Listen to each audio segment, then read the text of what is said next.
All right. Tonight's discussion, Grappling with God, Part 2. If you were with us last week, we discussed Jacob's early years. We discussed how he was looking for more and willing to do almost anything to get it. When we left off, he was fleeing Laban, coming to an agreement, so to speak, and now he faces his brother Esau, whom he robbed before running away.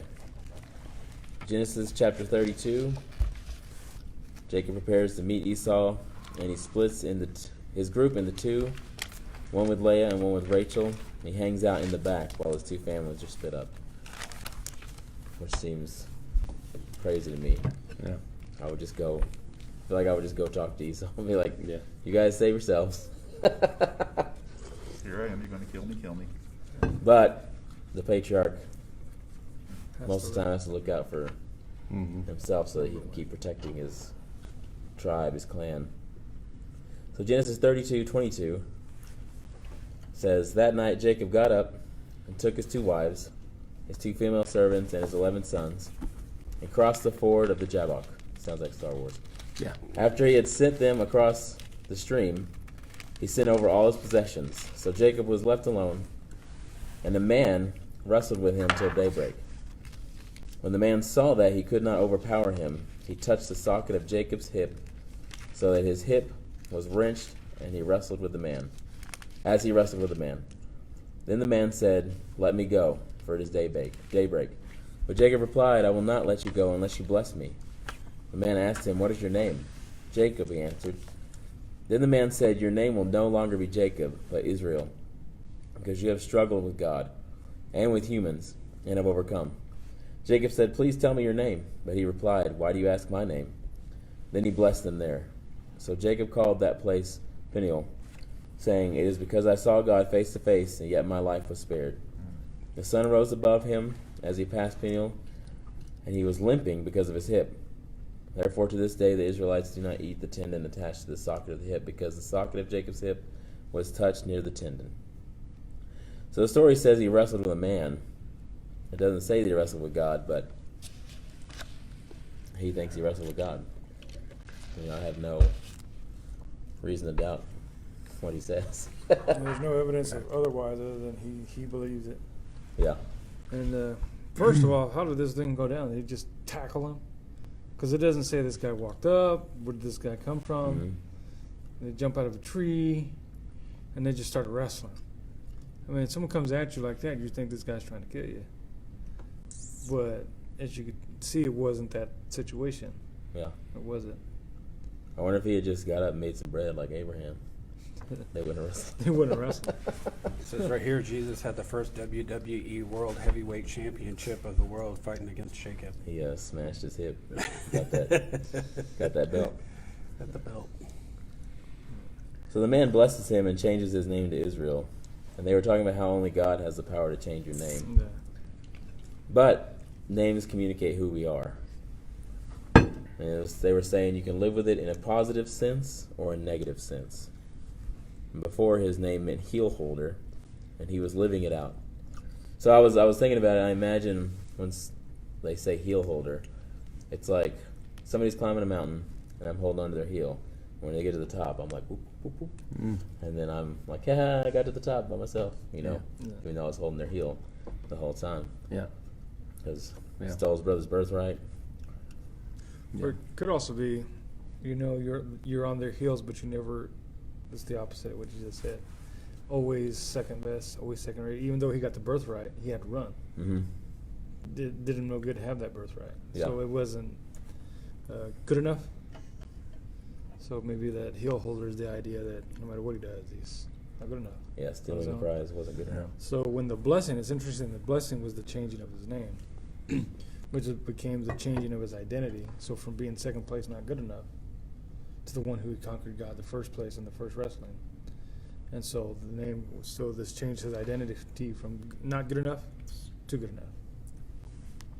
I do wonder, like, they talk about him living up to his name.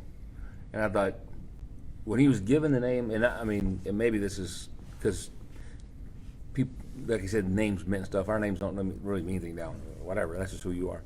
But is it something that there was some spiritual thing that they knew this is his tendency, so they named him that, or is it because they named him that he lived it? Like it's what is it?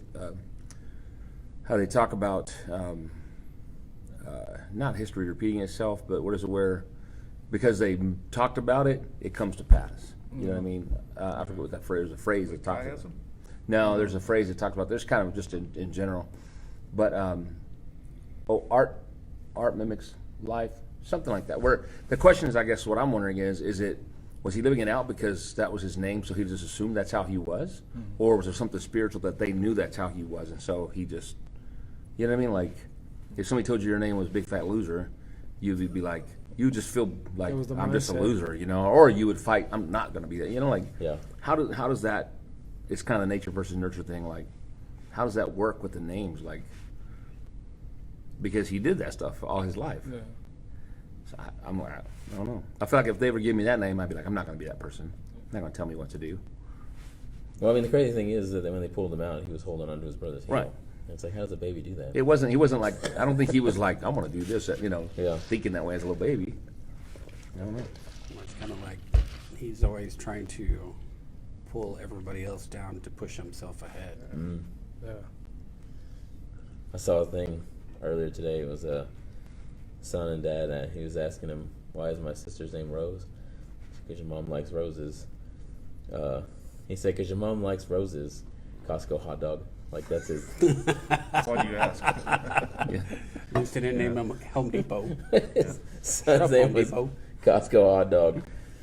That's funny. I mean, they're good, but. So they were saying how first he wrestles with who he is. Like Jacob's wrestling with who he is. He's the heel grabber. And the man asked him what his name is. And the whole time he's wrestling with who he really is. And they were saying how Israel means to conquer God. But then later they said also to be conquered by God. Yeah. So it's a double meaning. But I imagine while he was wrestling the man throughout the night, that this is just my visual mind, but I imagine the face changing throughout the night. Like first it's the man who looks similar to him, and then it's a man who becomes his brother, and then it's a man who becomes his father. Like, because later when he runs back into Esau, he's like, you're seeing your face is like seeing the face of God. So that's what made me think of that. Like, did this guy look like Esau, and that's why he wrestled him to begin with, is because he was already prone to wrestling with someone who looked like his brother because of their history. Right. And that was the upcoming event, meeting his brother. So maybe that played into it. Well, it definitely wasn't the mama's boy anymore. No, that's When right. it comes to wrestling with somebody, because I mean, I used to wrestle in high school, and 3 minutes, you're pouring sweat. I mean, all night long. That's a hard row to hoe. Well, I mean, working for 14 years. Yeah, he worked up some. He got some streaks Worked throughout up the some. 14 years. And he's not a guy to give up easily. Yeah. I do think it's interesting that, because you think about it being God. It's God, but it says when the man saw that he cannot overpower him. That seems like Impossible. that God himself became, I mean, if it is God, which it sounds like, I mean, all intents and purposes, it seems like it is. But God allowed himself to be weak enough that this guy could take him, you know. Yeah. When he had the power he could have broke his hip when he started. He had to wrestle all night, you know. He could have just, ended it, but he allowed the wrestling to go on. I think that's crazy. Be like in high school, you It's frog your friends. Yeah. It's kind of interesting. He wrestled all night, which I just thought of this because I struggled with this scripture for years. It made no sense to me at all whatsoever. Like you said, he wrestled with the man, and then he ended with, "I've wrestled with God, and I've seen God face to face, and I'm still alive." At what point? But here's the thing: he didn't give up. He stayed wrestling with him all night, and I'm wondering. The man, the angel, whoever this being was he like pushing to see if Jacob was he going to hold back, or was he going to give all his strength? Was he going to wrestle with all his heart, with all his might? Every minute that this is going on without holding back. because it seemed like, why did God choose Jacob? Going back to the first, the previous podcast, why did he choose him? Because this guy, he's a manipulator. He doesn't tell the truth. He lies. He manipulates. But God sensed that, hey, at least he values a spiritual blessing. Mm-hmm. I can use a guy like that. The other guy Esau could care less. Mm-hmm. I don't need that guy. I need a guy. Okay, so he's not perfect. So he's conniving. So he tricked his father, and his mother was involved in this, and he's betraying his brother. Okay, maybe I can overlook that because he wants it so badly. At least he wants it badly enough that he's willing to do that. Now, I'm not saying that the ends justify the means, but this is God's story. It's not my story. Mm-hmm. And for some reason, and it's kind of encouraging because God can use a guy like Jacob. And I think there's a little bit of Jacob in me. Mm. And if we're going to be honest, I think, deep down inside, no matter how hard we fight against it, and I hope we do, there's a little bit of Jacob in all of us. But one thing that is admirable about Jacob is he didn't give up. He valued God. He valued his blessings. He valued spiritual things over everything else. And he fought for it. And in today's world, I think we lack that. Yeah. For sure. Yeah. For sure. Yeah, that's a great point, Gordon. I think it just makes me, that's super encouraging because I'm like, God can use a guy like that. Maybe there's hope for me. That it's not about being perfect, it's about not giving up. Right. And I think I've seen so many people who walked away from God, who've right. And I'm like, they gave up, and maybe the blessing is at the end of the fight, which makes sense because you think about, the blessing. I think we start looking for it. At least I do here and now. Instead of thinking the blessing's going to come at the end, but will I fight all the way to the end? Of course, that's fighting the world, kind of. I don't know if that analogy really ties together, but I do think it's encouraging that God. Because the more that I listen to stuff, the more I realize, like, Jacob wasn't the best dude in the world. In my humanistic mindset, I'm like, you could have found a better dude, like a better whatever. But that's, if you go read Jesus' genealogy, that's not God's point. Mm-hmm. Yeah. God's point is that it's about him and so super encouraging. I think that. We'll take all these people that aren't that great and make them great. Right. Because he did it. It wasn't about them, Yeah, I was thinking. That's awesome. I was thinking just now that, you go through all of Jacob's life. He stole his brother's birthright and ran away, and then he kind of took off from Laban, even though they had that little conversation about the idols and everything. And I just wonder if it gets to a certain point and God's like, you know what, like, is this dude going to keep running forever? Mm-hmm. And he just confronts him. Mm-hmm. And he's just like, he's alone. Right. Nobody else is going to see me. Or maybe that was his plan all along, because he knew that Jacob was going to do that when he saw his brother. Right. Or he's going to do it to get him ready for his brother. I don't know. And then I was thinking, too, like Gordon was saying, how he struggled with this passage because, it's like, can God be weak? But it's like one-sided. Yeah. Because who's telling the story here? Right. It's like, what happened to you, Jay? What happened to your hip? He's like, oh, you should see the other guy. Yeah. He got all weak on me and then broke my hip. Like, yeah. Well, but you think about God being weak. I love that question because, like Jesus was, he allowed himself to be weak. Mm-hmm. He wasn't. He could have. He said he could have called 10,000 angels. 10,000 angels. He could, legions of angels, but he didn't. He allowed himself to be weak. So it's kind of. I just wondered too if there's a connection with this and Jesus, where he allowed himself to be weak, and he allowed because this, I hadn't really thought about it. It's like I've read this 100 times. Hadn't really thought too much about it. This is literally the beginning of Israel, the nation Israel right now. Yeah. This story is like massive, but it was just this wrestling thing at night. It wasn't like some big crowning. You are going to be Israel, and you're going to be so awesome. It was just sort of like this secret fight. Super weird story. Like Fight Club, Yeah. It's just like Yeah. It's crazy, dude. That God brought what we consider now to be like the most important kind of people through this guy who was kind of not a loser, but he wasn't the best guy, and through this fight. It's crazy. And that's super encouraging, because that's like, if I just wonder, if I fight with God, is he going to use me? I mean, not to be Israel, obviously, but, will he? Yeah, because Abraham had disagreements with God about Mhm. destroying Sodom and Gomorrah, so it wasn't like, Yeah, right, it's not like God pushes that away, I guess. right, That's not what I've seen so far. right. God doesn't say, "Why are you arguing with me? Get out of here, Right. bug." That's what we do with our kids, though. Yeah. Why are you arguing with me, kid? Go to your room. Because I said so. Yeah, that's the illustration I think we talked about last week about how bad do you want it. We say we want God's blessing, but we're not willing to wrestle with Him over it. Mm-hmm. And then and it's also kind of how when we do come to Christ and the idea of changing who we are, there's a struggle. Yeah. And so it's learning to respond adequately or properly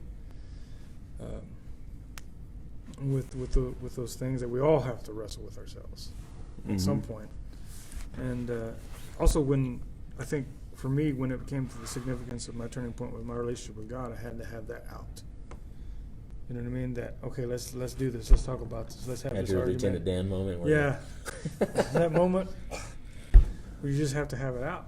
And it's not an out where you're rebelling or questioning God, Yeah.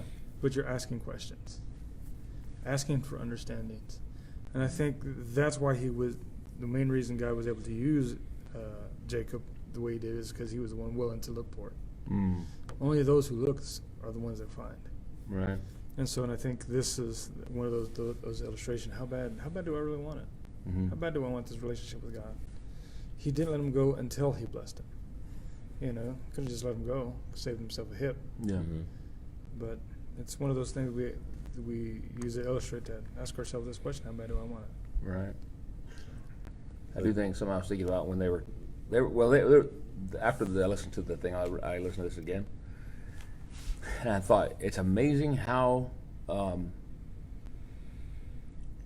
two things, I guess. First of all, how serious the people of Israel took God, Yeah. because to this day they don't eat the tendon attached to the socket, because the socket had nothing to do with the food. Yeah. But they were like, no, this God touched it, we're not going to eat it. God didn't say that. They just had this such like reverence for God that they're like, ooh, God touched it, we're not going to eat that. They chose that to remember it Yeah, forever. that's insane. But it also makes me think that we have to figure out how to change things in our culture, at least within Christianity, not within like just the world. We can't do that, but within our church, within Christianity, because in this culture, they as a group agreed. It wasn't scriptural. Mm-hmm. They agreed as a group, we're not going to eat that because we revere God. This is what we're going to do. And then the people of Israel, now I assume this is still true today. I don't know. But I'm thinking we don't really have this kind of communal spirituality that they have. Everything's very individual, and that's not biblical. Yeah. For them it was very like together, and I'm like, gosh, that's crazy. The whole nation of Israel won't eat that because it's one little thing right here. Yeah. And there's no nation of Israel yet. no, there's not even a nation of Israel yet. Yeah. The funny thing, I was just reading a note here. It's not in the Talmud, and neither is it in the law of Moses at all. It's the only place About it's eating ever, the tendon is the only place it's ever mentioned is here. Yeah. But when you look at all the things that they do as a people, it's about us following God. Like when they told Moses, we'll listen to what you say and we'll do it. It's like they all as a group agreed. It's crazy. We're like, well, hold on. I didn't agree. You agreed. You agreed. We didn't agree. It's just like, no, we're together, and whatever we decide, we're doing it together. I think that's awesome. Yeah. A little scary. Because what if I don't? Yeah. What if I don't want to go along with this? But it always makes you ask the question, where the problems are, and it's like, okay, so he wrestled with some guy. Why did all of Israel, or why did the Jews look at this point in time with him just wrestling with God, such a defining moment to change their names, instead of Abramites or Hebrew. Hebrews to being Israelites? what was so defining at this point in history where he's wrestling with God that would cause them to want to change their name? Well, I just assume, and I don't know, I mean, I think that's a good question. I just assume, though, that these people, as they became more and more and more, were just Israelites because that's where they came from. They came from Israel. He was the dad. So if it had been before, they would have been the Abraham, whatever, but it became Israel. But what's weird is it didn't change later. Abrahamites. Like that group just grew so much. So does that mean, though, that, I assume it does, anyone who's an Israelite is Israelite today is a descendant of Jacob? Well, I mean, say Father Abraham, And Jesus is like. That's why I don't love say listening, that you because have this is where we Abraham come as from, Yeah. right? I mean, even though I don't know about the tendon, I don't even know where that is, on an animal. What, you've eaten it? I'm sure I've eaten it, so, but I'm not. Well, it's so great that they even named their whole nation after it. Yeah. All of Israel. Well, I think they became, yeah. So you think about Like I don't it's think they named their nation. I think they became a nation. They were Israel, and they became. You know what I mean? Israel. Yeah. But it's crazy though. But you take out of all of this, here he wrestles with God, and then look what Moses did. He brought him out of Egypt, but they didn't call them the Mosanites, Right. Yeah. and Right. that's 400 years later. Yeah. After they come out of captivity. So you think about what was so defining at this point in time that would make it stand out so much that they would feel to need to place their name under this. Some guy who was constantly trying to drag others down or trip them up so he could get ahead. It'd be kind of like running a race, and I dive out and grab your ankle doing a 100-yard dash, just to make you fall down so I can keep going. Right. It's what he kind of reminds me of, someone who's doing that, but he was always wanting to get ahead. But I think this whole defining point was it wasn't just a physical wrestling with God, because something really changed him in his heart throughout all of this, because I think it was a deeper wrestling with God. And in a sense, he's like, well, I kind of won, but I kind of got my butt kicked too. But Yeah, it's like they were kind of talking about it on the podcast how, God changed his name here, and it should be a defining moment. Like he changes, but then he goes on being the same person. Yeah. Right. Yeah. Right. And it kind of reminded me just now of Peter. Because his name was Simon, and when Jesus came back, he went back to fishing. He was like, Yeah. Peter now, like, what are you doing? Right. Like, get over there and fish for men. Quit fishing for. Simon, do you love me? 3 times. Yeah. Not Peter. It's Simon. So they talk about how he wanted another blessing, and it's like, hasn't he been blessed enough? Yeah. Was his father's blessing not enough? That he needs a blessing from a stranger? Yeah, and how did he know that this stranger could even bless him? Yeah. Right. To begin That's a with? good question. Very good question. What are you going to bless him with if he's got all this cattle, sheep, and one of the hottest women on earth? Yeah. What more do you want? That's why it makes me think that he resembled Esau somehow. Just because he wanted his brother to bless him and forgive him and really transfer that blessing over to him, even though he knew it belonged to his brother. Yeah. And so he meets up with his brother Esau, and the first thing that Esau does is hug him and kiss him. So in Genesis chapter 33, it says, Esau ran to meet Jacob and embraced him. He threw his arms around his neck and kissed him, and they wept. Then Esau looked up and saw the women and children. Who are these with you? He asked. Jacob answered, they are the children God has graciously given your servant. Then the female servants and their children approached and bowed. Next, Leah and her children came and bowed down. Last of all came Joseph and Rachel, and they too bowed down. Esau asked, what's the meaning of all these flocks and herds I met? To find favors in your eyes, my lord, he said. But Esau said, I already have plenty, my brother. Keep what you have for yourself. No, please, said Jacob. If I have found favor in your eyes, accept this gift from me. For to see your face is like seeing the face of God. Now that you have received me favorably, please accept the present that was brought to you. For God has been gracious to me, and I have all I need. And because Jacob insisted, Esau accepted it. So do you think he's doing that because he stole his birthright? What do you mean? Like he's giving him all this stuff? Oh, because he stole the birthright? Yeah, he's trying to make peace with them. He's offering a peace offering. Even though Esau ran out there and Yeah. wept, And Esau's going, where do you get all these striped and spotted sheep from? Yeah, all mine. Same color. Yeah. I think it was the situation built up in his mind to the point where he's going to kill me. I got to find ways to ask for forgiveness, to buy his forgiveness when it was free. It's a beautiful scene. Yeah. It really is. How a broken relationship, God was able to reconcile the two before they even came together. Well, it's not like they were writing letters to each other back and forth and say, hey, I'm going to come visit you. Yeah. It's like they just ran into each other. But it's kind of like, it would be kind of awkward if you had some fearful thoughts for the way you left the relationship, had no communication, and then ran into each other again.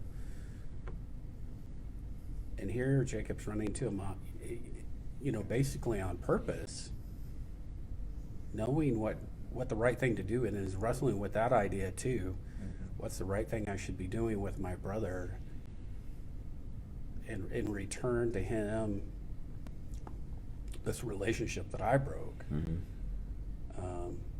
but not having any communication with him for 20 plus years. Yeah, a couple decades at least. I mean, it would be hard. I just couldn't help but see the similarities between this reunion between Jacob and his brother Esau, and fast forward 12 chapters to Genesis 45, where now Joseph, his son, is grown up, and he's in Egypt, where now he's taken over, and he recognizes his brothers who sold him into slavery, and then he manipulates them into bringing their father Jacob and his blood brother Benjamin, to Egypt to see him, and when he finally reveals himself, they're trembling in fear. What's this guy, this powerful guy in Egypt? What's he? He's gonna, he thinks that we stole from him. Man, this guy's gonna have our heads. And then all of a sudden, he says, he reveals who he is, and then they all start weeping and they're hugging and they're crying, and it's just, there's just so many similarities there, and also too, just like Joseph, deceived. Where did he learn that from? Is it in his DNA? Yeah. Or did he see his father do that over time and time and time and time again? I kind of think it is in the DNA, just I because. I think the answer is both. Yeah, I grew up that way, and my mom always told me, "You're just like your dad." And I'd never, I was at my dad's you and I had the same mom. a couple of weeks a year. I know. Yeah. So I wonder, do you know how long it was between when they stole the birthright and this? At least 20 years, because Well, 14 for both wives, and then he still kept working for the plus sheep. the children, we're not telling how much older they were now. I just wonder Probably how much time had gone teens. by all this. And to me, this says a lot about Esau too. That he was willing to.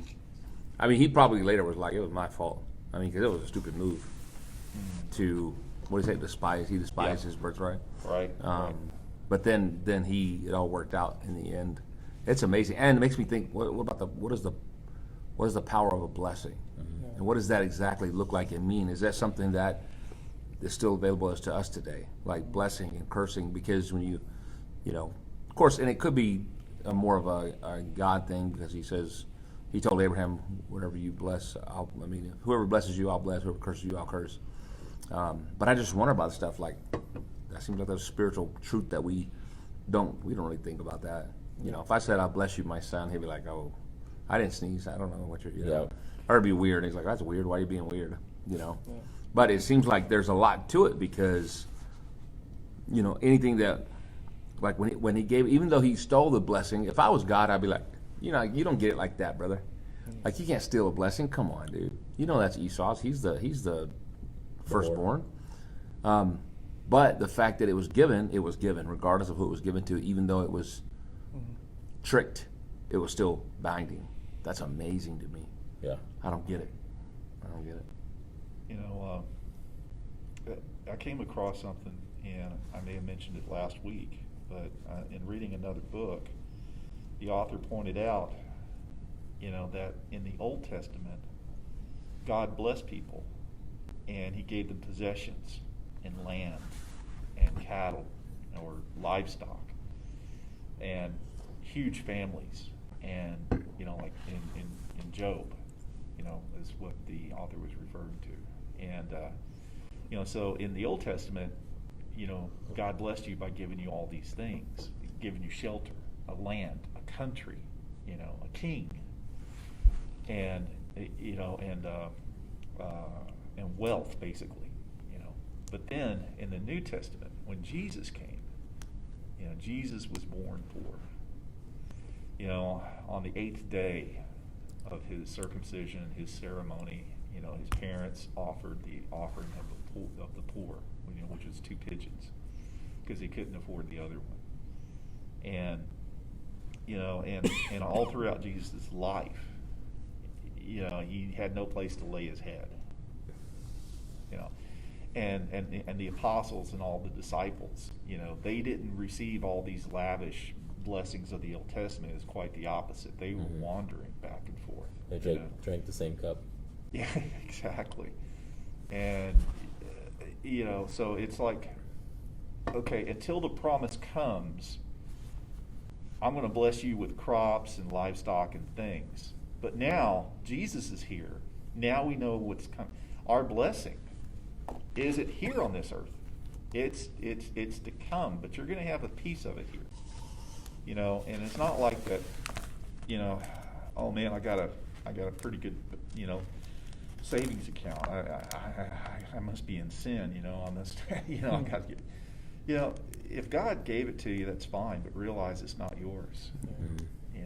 And whatever you have here on this earth, it is nothing compared to what I have waiting for you. You're blessing your house. It's my house. I got a place for you.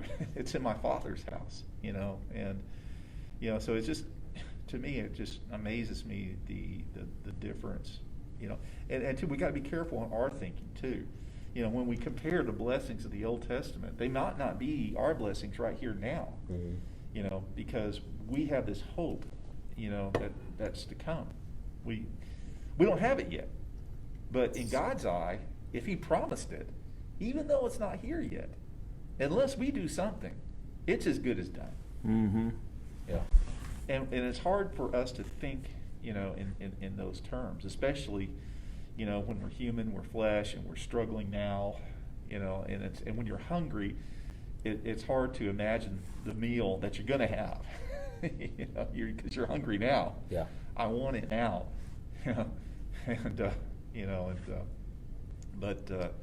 so I just, to me, it amazes me our different perspectives, between the Old Testament and the New Testament, and so that we can be careful that we don't interpret things in the Old Testament and try to apply them, to the post-Messiah era, because our real blessings are yet to come. Yeah, that's awesome. I always think about store for yourself treasures in heaven. Exactly. Yeah. There you go. We went on like a sleigh ride the other night. It was free, but it was in one of these neighborhoods with huge houses everywhere. Oh. And we're driving around. And I'm just like, man, these. With Like, one, what do these horse people and do a for a sleigh. living? I know. What do they do? I mean, what do they do for a living? And then, like, they have such big houses. Like, and, I couldn't help but get jealous. And then the next day I was reflecting on it, and I was like, that's their reward. It is. And that may be the only reward they have. Yeah. Right. And how devastated would they be if they lost it all? Right. I was telling Jessica, I was like, if we lost what we have, it's nothing. Like, we don't have much. Yeah. But to them, that's everything. Yeah. So who's richer? Right. The person who doesn't hold on to all this stuff, or the person that does? And I've gone through some of those neighborhoods too over the years. And, you know, and I'm going, I don't know what's going on in that house. Mm-hmm. I don't know what, you know, what's going on with those families. How much loneliness is there? Right. How much mistrust? How much betrayal? Yeah, deceit. Deceit Sure. is going on. How much Stealing. pain is going on? You know, they would give anything to get out of that house and just, Yeah. you know, go and be something else and have real friends and have real people that, Like the Prince and the Pauper. that really, exactly. Yeah. I do think what we do is we somehow equate all that to happy. Yeah. Yes. Yeah. Oh, wow, how happy. Dude, I don't even like, my house is not that big, but I'm like, God, clean this house? I gotta, And you then know. something breaks. Yeah, You're like, and "Oh, there's here we times go." where I'm like, you know, if I lived in a little house, that'd be okay. Oh. You know? And of course, then if I lived in a little house, I'd be like, you know, complain about that, complain about this. It's Then just the campus comes over and you have a little house. You wish you had a bigger house. yeah, but yeah, I love you, campus. It's More- like more spaghetti. we somehow just think that's happiness, and we're Yeah. just like so stupid. Yeah. You know, because what if somebody told you, Chris, you can have those houses, but your wife's gonna leave you, kids gonna hate you. Never mind. You're like, it's okay, I'll take a shack. Yeah. One of the things I wanted to point out about Jacob and Esau too is if you have an unresolved relationship, how your mind plays tricks on you to want to protect yourself, and you tell yourself these stories over and over in your head, and you know, and he must hate me now, and you know, because I did this to him, and so now he wants to kill me. And Esau is probably, I was mad at you for a week, and then I was just sad that you were gone, and I just went on with my life and Yeah. never thought about it again. It's like we were brothers, man. We were Took brothers, off. and you took off. You could have just punched it out in the backfield and been Yeah. done. Yeah. But you know, and that's how an unresolved relationship, if it's not resolved, it just eats at you and eats at you, and Right. it just makes you sick. Yeah. You know, mentally and emotionally. Because I know I had an unresolved relationship with my dad for a long time, and then I studied the Bible and had the opportunity, one of the brothers, to actually sit down with me and said, I want you to write your dad a letter of all the things she did wrong to you, and then get to the point in your heart where you're able just to forgive and let go of all of that. But it's going to take your effort. Yeah. You had to put forth the effort to reconcile that relationship, because it's not just going to come to you. You can't just wait on somebody else. You have to go. Yeah. And, you know, and that's where I definitely see Jacob finally, he was wrestling with that for sure. But he had to make the effort to go there. He had to send servants ahead of him and then say, hey, we're coming, knowing that he's going to have to reconcile this relationship. And even to the point of fear of his own life and his family and all that he had. But he's like, I got to do this. Yeah. Well, there's nowhere to go now. There's It's no like back to well, he corner could have gone almost. anywhere Yeah, else. yeah. I mean, he I does. mean, he had choices. Yeah, he does He in had a minute. plenty of wealth to park anywhere he wanted. Why would he go home? Yeah. But he knew that he had to deal with this. It was something that he was wrestling with inside also. I think God was really calling him, you need to reconcile this relationship and go back there. Yeah. And then we go on to verse 12. I'm not going to read this section, 12 to 17, but him and Esau are kind of having a back and forth, and then they agree to go somewhere. And then Jacob's like, well, let me send some of my men with you. You go on ahead. And then he runs over to this other place, Yeah. Yeah. you know, so he's back into the same I said, no, mentality let me of, leave some men behind to look after you. No, it's okay. I don't need them. I'll see you Yeah. later, and then I'll make a left turn somewhere. You know. You think Left turn at Albuquerque. Yeah. You think even during this meeting, he was in the back of his mind, this is a trick? Uh-huh. Yeah. Obviously. always. Because your Always. ego constantly Or- plays that trick. Or this isn't going to last. Yeah. He's going to change his mind, Yeah. and then he's He's going to gonna hate me remember. again. He's going to try to kill me. Yeah, he's going to remember what he felt like on that day. Right. I stole his birthright, and then he's going to kill me. That's to get it right. back. Yeah, that's kind of how I felt. Are we all in that position when we think about someone we missed? And then all of a sudden after conversation, we remember, I remember what you did. Yeah. That's why I was mad at you all these years. And then your blood freezes. Your heart drops down. Isn't it amazing though how all the stuff that happened in the past with Laban and everything, all the things that happened, I'm sure all of it played into how he dealt with this stuff. I bet, yeah. Because you got all these things that happen, and usually, it's not always true, but I notice a lot of times people, if they're very, don't really tell the truth often, they don't believe other people tell the truth. Yeah. You know what I mean? Yeah. So If I'm lying, everybody else is. Yeah, I Paranoia. just wonder if, and it doesn't mean everybody's like it, but I think a it happens, but I paranoia. wonder if it's one of those things he's like, and he knows how their dad was. Yeah. He knows how he was. He knows how whatever, so why not? Why wouldn't you think, oh, he's just going to try to trick me to get me over there and he's going to take my stuff? Could and be he's gonna- alligator tears, Yeah, just he- forcing them out. Yeah. Yeah. I don't know. I just think it's crazy that your whole background just puts you in those places where, you're so messed up. If we could all just go, I'm messed up, are you messed up? I'm messed up. All right, let's We're just go. all messed up. It'll be okay. Yeah. It's easy let to go, assume yeah. someone's going to do something because, to be honest, you would do it. Yeah. Mm-hmm. You see all these posts about this guy so greedy. To be honest, if you were in his position, you'd be doing the same thing. Mm-hmm. The only reason you can think that way is because that's how you think. Yeah. Yeah, Mary and we've met a lot of people who study the Bible with a lot of different married couples and things. I mean, and generally the one that is very jealous is the one who's cheating Yeah. or has cheated in the past. They're super jealous, like they did something in the past. Usually, that's not always true, but Yeah. it happens a lot. Yeah. And so it's the same thing, right? If we do it, we just kind of assume everybody else does it, I guess. Or they're going to do it eventually. Yeah. I did it, so you're going to do it to me. Yeah. It's just, if you have it, it's just a matter of time. That's right. Yeah. Yeah. So Jacob goes down to this place, buys some land, and then sets up an altar. And then this guy falls in love with his daughter Dinah and rapes her. And then he goes through the process of dealing with Jacob's sons. And Jacob's sons are kind of like, oh, well, if you and your men get circumcised, then we'll let you marry our sister. But then they attack them in the middle of the night after they've been circumcised and kill everybody. And then when they get back to Jacob, he says, you have brought trouble on me by making me obnoxious to the Canaanites and Perizzites, the people living in this land. We are few in number, and if they join forces against me and attack me, I and my household will be destroyed. So he's right back to It's all about just the me. thinking about himself. It's all about the me. It's very narcissistic. Yeah. Me. And where did his sons learn this from? Right. Well, Dad, you taught us. Yeah. We learn from the best. Silver spoon moment. Sure you're not a son of Cain? Yeah. Yeah. Right. Isn't that like, Dad, isn't that like with you and Laban? Isn't that like with you and Esau? You know? So then in Genesis chapter 35, verse 1, he goes up, God tells him to go up to Bethel and settle there and build an altar there to God, who appeared to you when you were fleeing from your brother Esau. So Jacob said to his household and to all who are with him, get rid of the foreign gods you have with you and purify yourselves and change your clothes. So now Jacob's finally coming around. Like, God is serious. We need to get rid of these other gods.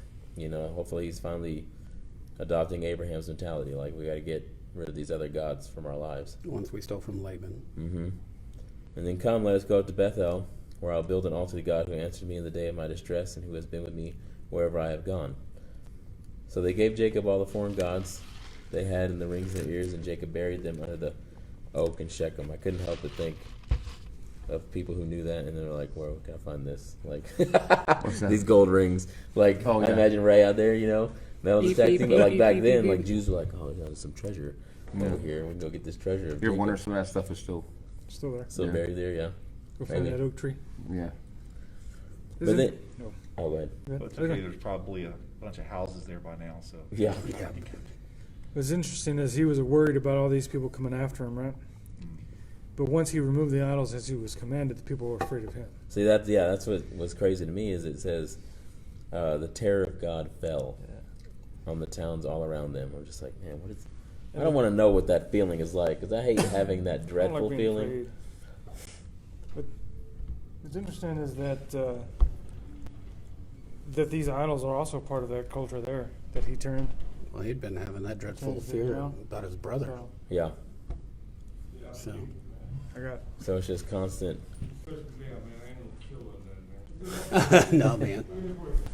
So he's just constantly running away, afraid of other people, and then God tells him to go to this place, and now Jacob starts taking it serious. And one thing they pointed out, though, is that he doesn't call in the name of the Lord. He builds the altar, but doesn't call in the name of the Lord. So I don't know if there's anything in that, or why he didn't do that, or didn't choose to, or didn't know to. I don't know. Yeah. But Jacob and all the people with him came to Luz, that is Bethel, in the land of Canaan. There he built an altar and called the place El Bethel, because it was there that God revealed himself to him when he was fleeing from his brother. And then Deborah, Rebekah's nurse, dies. She's buried under the oak tree outside Bethel. And after Jacob returned to Pardon,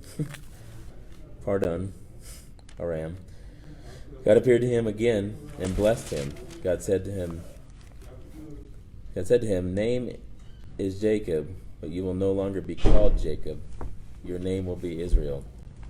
So he named him Israel. So this is the second time he's naming him Israel. And I think it's because he finally abandoned all the other things in his life that were holding on to him, I guess. He abandons these other gods. He finally decides that I'm going to build an altar to God, and this is going to be who I worship from now on. Yeah. So, but why the name change again? Is it a name? Is it a change or just a reminder? I think it's more of a reminder to Jacob. Like, look, I've changed your name to Israel. Stop acting like Jacob. He says your name is Jacob, but you will no longer be called Jacob. Your name will be Israel. But one of the questions they had on the podcast is Jacob continuing to work the system here?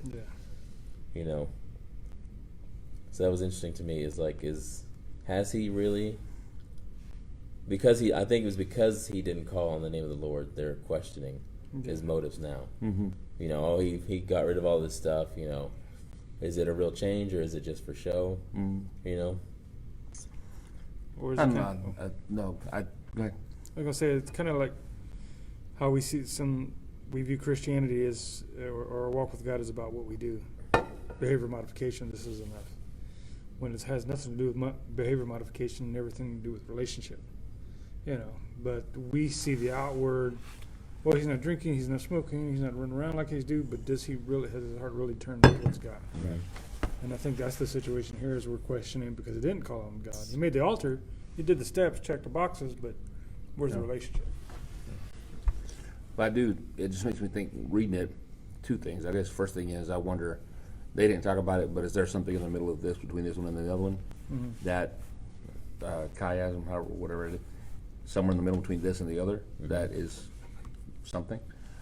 Or I also think, because you think about Genesis 12, 13, I think, whenever God first gave Abraham the promises, multiple times he gave him the promises. He told him, I'm going to make you a great nation. He told him multiple times. And he had to remind him, Yeah, and so I wonder if this is something where, and it could be a cultural thing where he told him again, maybe it means something to tell him again, like to remind, I don't know, it could be something, we don't really think about that, Yeah, but that's a good point. Maybe it's something that in the culture, like I would remind you again this many days later, you ever seen that movie, Kingdom of Heaven? Yeah. When the guy tells his son something and he smacks him, he goes, that's so you remember it. And I'm like, I just want to do that to my son one day. Just that's so you remember it. But I just wonder, is there something in this that's like, there's a reason why he told him again, outside of just what we think. Maybe there's something that culture we just don't know. But I wonder if because you think about, he told him all of this before he went and met Esau. Yeah. So if he told him before he met Esau, maybe he wanted the blessing because he knew he was going to meet Esau. And so maybe he was thinking, if I get the blessing, I mean Esau, and if I give Esau his back, I have whatever, like you said. But he said, you're going to be Israel. And then he meets Esau, things turn out okay, things go all right. And maybe Jacob is kind of going back, okay, everything turned out okay now, I can just go live life. He's like, no, you're Israel. He maybe he's reminding him, okay, it went okay, but we're still going this way. Yeah. So, who knows? Yeah, that reminds me again of Peter. Yeah. He's like That's coming true. back to remind him. Peter's going back to his That's old true. ways. I mean, he's That's a still, super he's still good point. worshiping God, but Yeah, it's a very good going point. back to his old ways of being Peter. Right. Or Simon. Huh. And now he's Peter. Yeah, it took us a while for to have our change of mindset. Even though when we've come to Christ, doesn't mean we've changed our ways. It doesn't always happen overnight. So maybe that's what was going on, as the constant reminder that, hey, you're not that person anymore. Mm-hmm. Yeah. You know, it's that mental reminder that I'm not the old. That guy's dead. That guy's been buried, resurrected to new life. So this is I think that's the illustration, or the reason the illustration we have this is to remind ourselves that we need to remember that Yeah. we're not. You know, every time those old ideas or thinking comes up, hey, I'm not that anymore. Yeah. Yeah. I do always wonder whenever they talk about him setting up a pillar and things. I'm like, that's still there. Mm. Like, that'd be cool to see stuff like that. If I mean, That's probably buried. yeah, everything's buried. How long ago? Yeah, how Yeah. many thousands of years? Yeah. Well, I've actually read, and I looked at a commentary, and there are some scriptures that say, "And it is there to this day." Like I forgot if it was in Leviticus, or they talked about the poles used to carry, the ark. Yeah, they say it several times about Yeah, different things. and Yeah. how long it was, and they stuck out from the tent, and it is there to this day. Mm. And it doesn't mean like, oh, okay, so that was 7,000 years ago, so today, 2020, it's still there. Right. No, it means that, the significance of that is, okay, it's there today in the time of the author, so Yeah. so it is still there. But Right. that doesn't mean that's Might have been gonna- 100 years. It doesn't mean it's going to exist throughout all eternity. Right. At some point, it's Right. going to cease to exist. Right. But, because I used to make that point, when it talked about in Matthew the account of Jesus' crucifixion. We talk about, or the scripture mentions, oh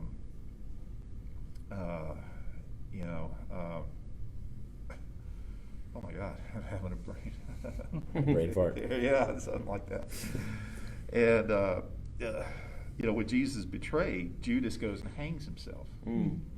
And he's there, I guess, a couple of days, and they and his basically he falls and this mess happens, and they named it, I'm trying to remember the name of the place, Wormwood? Not Wormwood. No, but it's Potter's- It yeah, used to be Potter's Potter's Field, yeah. Field, and Al-Qadama is what they call it now, and it's still called Al-Qadama today. In fact, it became a place where they would actually bury, Gentiles, defiled people. They didn't want to bury them anywhere else, so it's a burial ground. So guess what? It's Still there. It's there today. In fact, Wow. there's an archaeological photograph of it, and so I was making that point. You see, when you're reading the Bible, it says it's there today. It's there today. Well, no, that's not necessarily true. Right. No, Right. not those Some of them are, poles. sure, but Yeah, not those poles. and so there was a book written. It's called True and Reasonable. And but I know we're running out of time, but just something I wanted to share. There are things we're going to read in the Bible, and we're going to come across a certain truth, a certain epiphany or whatever, and then we're going to think that that's it. That's it. Yeah. I got it all figured out now. Yeah. No, and there's this, and there's an account where actually this one brother, this disciple, or I think he was just a searcher of the truth, wrote in to this author who I mention him all the time, but anyway, he's very fluid in Greek. In fact, he reads his Bible every day in Greek, because he gets more out of it than reading the English translation, because the Greek is a little bit more in depth, and so he gleans more out of it. That doesn't mean that we can't trust our English translations. Right. And in fact, that's what this guy did. And you can see he kind of ticked him off a little bit, because he had epiphany about this one Greek word and the interpretation of it. And then he started going off, kind of puffing himself up with, well, I really love Greek now. I think I think, and obviously he didn't really have a lot of background in the nuances of the Greek language, but he thought he did. And so he's writing saying, I think this biblical version is wrong because it didn't give an adequate translation based off what I know about this one word, And then the author just unfortunately kind of lit into him, but basically telling him that no, you have no business questioning, these scholars who dedicated their lives to the studying of this language when you hadn't even just begun until you've actually studied it academically. Then and only then can you probably, make certain claims. But if you haven't, if you're just getting started and you're a beginner, which he actually admitted he was in the beginning, don't even go and try to question all these other things. And so, sorry, but my main point was we need to question things. I love the way this podcast challenged us to ask the hard questions. Don't be satisfied. Don't be afraid to rock the boat. But at the same time, don't tip the whole boat over because you think this one thing and think that everything applies to that, because you're probably wrong. Yeah. If everybody else is saying one thing and you're disagreeing with everyone else, probably you might be the one who's wrong. Yeah. But at the same time, don't just accept the status quo. It tells us in 1 Thessalonians 5 to test everything. 1 Thessalonians 5, 19 through 21. Put to test everything. Ask questions. But at the same time, have faith. Have faith. And, and also we really need to be prepared to give an answer. And I think it's 1 Peter chapter 3. It says, be prepared to give an answer for the faith that you have. But do this with gentleness and respect. And so that I just wanted to throw that one point in there. Yeah, great one. Yeah, that's one thing I love about God, man. He's not afraid for you to ask him a question. Oh yeah. He's not afraid for you to question what he said. Yeah. I mean, if you look, I'm of the idea that all of Scripture is applicable to all of life in some form or fashion. Whether we draw a situation and we can see our own lives or something in our lives going on, like we discussed the wrestling, we all come to a point where we wrestle, and God's not afraid to allow us to ask him questions. Right. And he wants that, because it's through that a relationship develops. Yeah. And then as you read through all these stories where people ask a question, and so and I'm liking this BEMA story series because it's allowing us to ask the question. It's not taking a position, this is right or wrong, but what are we seeing from this? What can we draw from this? Sure. It's not a some sort of denominational doctrine where you don't question it. He even mentioned in this podcast about where if he asked a question, just get out of our church. Yeah. And so it's like there's this openness and this welcoming to being something different. Yeah. Yeah. It's challenging because I always have thought, well, somebody can show me the Bible where I'm wrong, but I'm like, is that true? Would you really? Yeah, would I really? Or would I just assume that, no, I'm not wrong? And that's challenging, but I do appreciate, and again, I think it's something in our culture where we just got to change our culture where, like, for instance, and there are some things, and I know some people with politics, we can disagree and it's okay. Yeah. But with biblical stuff, can we? There are some parts that I think, like, if somebody was like, well, I don't think Jesus really died on the cross. We're like, all right, well, we can't. I mean, there's certain things we can't, that are just, they're hard and fast. But there's a lot of stuff that I think we ought to be able to, maybe it's disagreeing on it, if they're if they're disputable matters, that's okay. But I do think that's what you said, where there's a lot of, well, then you're not a Christian, you're not whatever. I mean, if somebody said, I don't believe in Jesus, but I'm a Christian, like, no, you're not. That's. Yeah.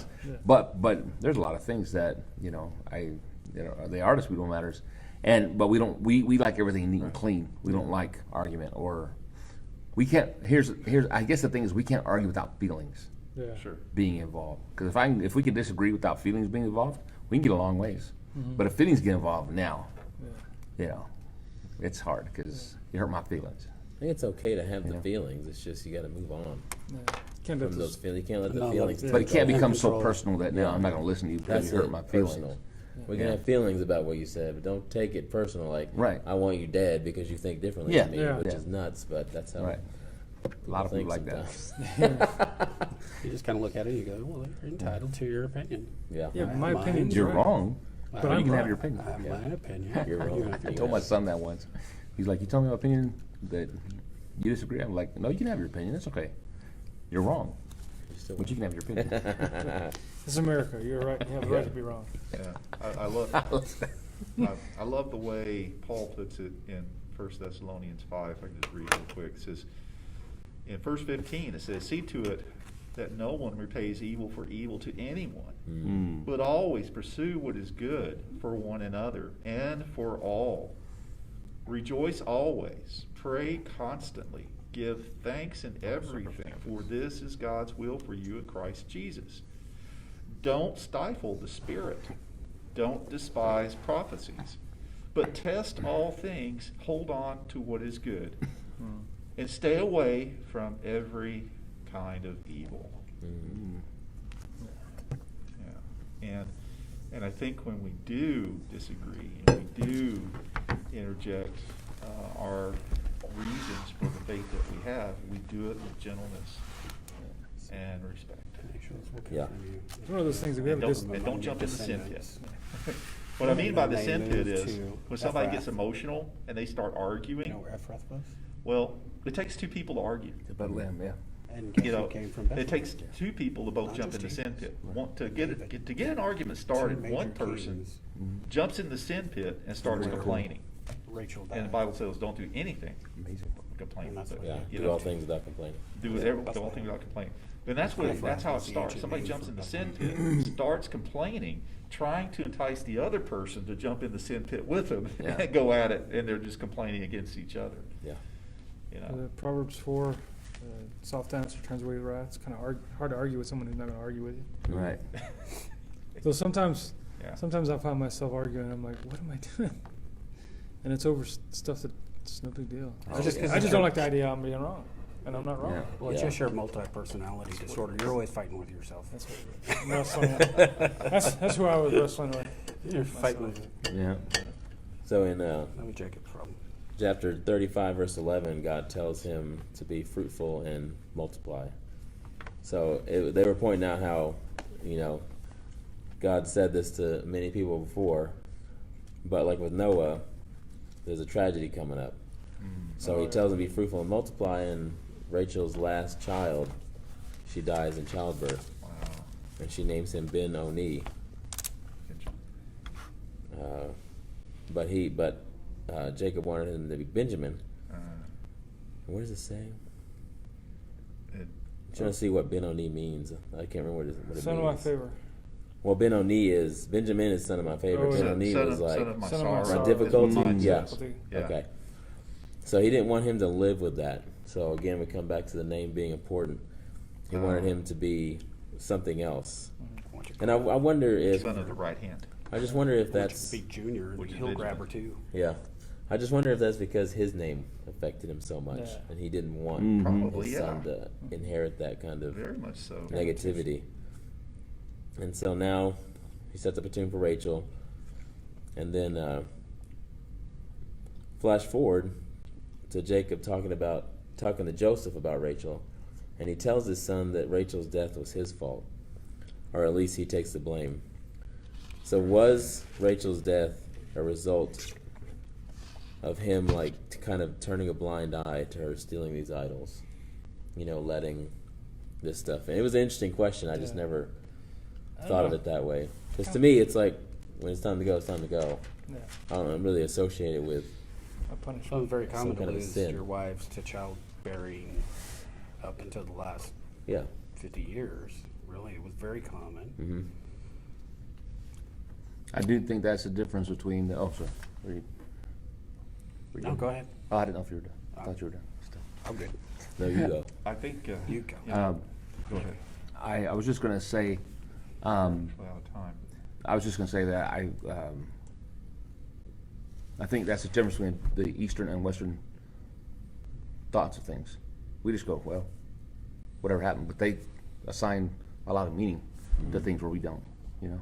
Yeah. I mean, I don't see anything that suggests that it was a punishment. I just figured it was like you said. When it's your time, it's your time. That's the one appointment you'll never miss. So, and I kind of have a hard time believing that God would punish him by killing her. But also, what's interesting is that Jacob was one responsible for the stealing of the idols. He didn't steal them. Mm-hmm. He didn't know about them until after the fact. But yet God held him responsibility. So in my ideas of studying biblical manhood, you're responsible whether you know it or not. Mm. You know. Yeah, I mean, all of Israel was responsible when that guy stole the stuff.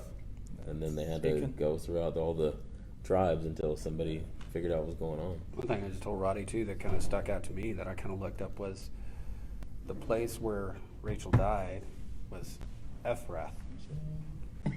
That was the ancient name for Bethlehem. Mm. And right next to where it said, it said be fruitful and multiply, but he also said many kings will come from you. So David came from Bethlehem. Jesus came from Bethlehem. Yeah. And I was just thinking about, he camped in what is Bethlehem now, but it had a different name at that time, but the same place. Yeah. I just wonder if he was, Rachel died. if he was feeling it because Rachel was like the only thing he worked for in his life. With his birthright, it was just a quick, smash and grab, I guess. He got it, but Rachel, he put in the effort. He put in 7 years and then put in another 7 years. I think if it was his first wife, he would have been like, Yeah. Which sucks for Leah, but hey, at least she was taken care of. yeah. It wasn't And he like she probably was did have treated some- terribly. Yeah, and she probably, and they probably did have emotion for each other, being around each other for that long, and You're gonna have it. being that intimate, still having children. I mean, Yeah. you're going to have an emotional attachment to them, but not. Can go to great lengths. You always have to emotional whatever it attachments takes to different people to at get us different to levels, survive. and with her, I think it was Yeah. Yeah. just a passionate, deep love for somebody. Whatever. Yeah. Well, I do think that he probably said that because of what he said before about the idols, right? Because it's almost himself for it. because if you're going to believe that the blessing is true, the curse also has to be true, right? And so, And I allowed if- this to happen. yeah, so it's like if you made this curse, I guess it's a curse. I don't know if they call it that, but that's what it seemed like. Then, Well, plus he had just gotten rid of all the idols, yeah, and then she dies. So maybe he's just making that correlation because it's so That's close true. in timing. oh, that's Because it's like you said. I mean, it's not like you didn't know about it later, because they have idols. How do you not know you have idols right. floating around in your camp all Right. the time? So I mean, he obviously knew, right? Because he said get rid of them. yeah. It's not, You know those what's are crazy? Monopoly pieces. They're not idols. They're just No. they're antiques. Yeah. They'll be worth something someday. Well, wasn't it Rachel that she actually took her father's? Yeah, I think we. Yeah. Okay. And that's crazy because he swore on his idols. So then there's no authority in that swearing whatsoever. So there's no covenant in existence. Yeah, as soon as you I break swear the my idols, they're rock's gone. greater than your rocks. Yeah. Your heap. Your But it does make you Your think about the pile of- power of your what clay. you say. Yeah. Your Yeah, dry That's a clay. little scary. Well, there's power in our words, if we're creating God's image, His words mean stuff. Mm-hmm. Our words mean. That was one of the biggest revelations I had years ago. Words mean things. Yeah. So. Which is funny because, of course, they mean things. Yahoo, Facebook, But when and you Google all realize think Yeah. they mean things. Yeah. Yeah. I mean, we all think sticks and stones, Yeah. words and whose and words meaningless. do you get to hear? Yeah. That's what it's. Who are you listening to? Mm-hmm. Yep. Well, God reaffirms His promise to Jacob, and at the end of it, they were talking about how we've all had our Jacob moments, and Gordon kind of mentioned that earlier, how he's experienced some of his own Jacobness in his life, and I'm sure I have too. I just I have so much in my mind right now. I can't think of one moment in particular, but I keep thinking, how God constantly invites us to trust His story and to trust His promises. Right. Trust that, what I've promised you, your father, your grandfather, I'm not going to go back on that. So that was. It's God's story, but it's amazing to me to see that, you know, God doesn't give up. He doesn't change. He doesn't, just because we do something stupid. Yeah. He doesn't withdraw. Yeah. You know, his hand. This is his the giving millionth hand. time you didn't trust me. You know what? Forget it. It's off. Yeah. It's not that way. We probably could learn a lot about this stuff if we just think about how we are. Yeah. Because, I mean, even with our series, This Is Us, right? The more I read stuff, the more I go, that's exactly how I am. I go, I would do that. Human nature hasn't changed. Yeah, yeah, not at all. Our technology changed, but we're still stupid. We're still stupid. Yeah. Crazy. Keeping your selfish ambition in check. While you're Alright. trying to drag others down so you can get ahead. That's it for this week's discussion. We'll get together in January. I think it's January 4th. One of those days. Yeah, I think it's Sometime in 4th. That's when I January. go back Stay to work. tuned.